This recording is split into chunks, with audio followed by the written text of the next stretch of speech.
hapësirave prej nga do të mund vinin ndikime gjeopolitike, qoftë nga Rusia, qoftë nga Kina. Por ende nuk ka një rikëndellje të plot në Bruksel se pozicionimi i Brukselit në raport me Serbinë duhet ndryshoj dhe duhet ndryshoj në mënyrë rapide. Duhet të jenë kushte të rrepta. Për fat keq Tirana zyrtare dhe ra në provim dje, derisa krijoi hapësirë që një deklarate përbashkëte publikuar në Tivar, në takimin e shefave të Shtetit Bashkimit Evropian, samitin për Ballkanin, nuk e vazhdoi traditën e krijuar më herët që deklarata të nënshkruhet vetëm duke marrë në konsiderat edhe vullnetin politik të përfaqësuesve të Kosovës aty.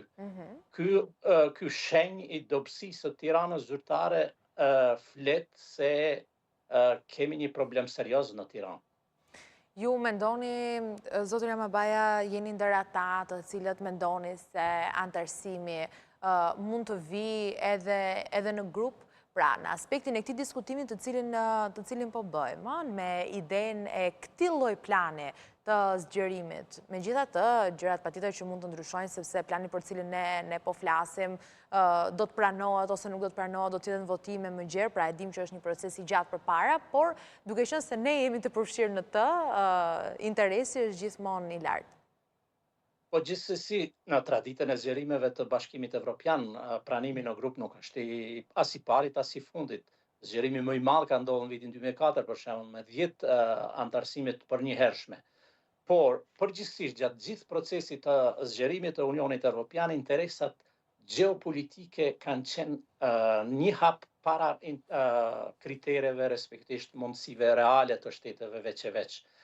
Bullgaria dhe Rumania, për shembull, kur ishin pranuar, nuk i plotësonin as minimumin e kritereve që do të duhet i plotësonin, por ishte një akt i qëlluar, qoftë i pranimit të tyre në BE, qoftë i pranimit të tyre në NATO.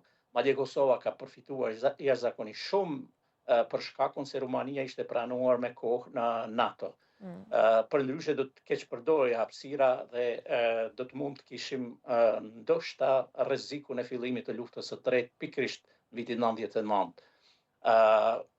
Ndërkohë, pranimi në grup i Ballkanit Perëndimor mund të jetë një sukses i madh i Bashkimit Evropian, por nuk ka parashenja se mund të ndodhë diçka e tillë. Gjasa të mira kishte që brenda 3 vjetëve të ardhshëm të pranohen Malizi dhe Shqipëria dhe do të ishte jashtëzakonisht fitore e madhe për kombin nëse do të aderonte brenda këtij 3 vjetësh Shqipëria, por me këtë revolucionin autentik demokratik që ka filluar tashmë në Shqipëri,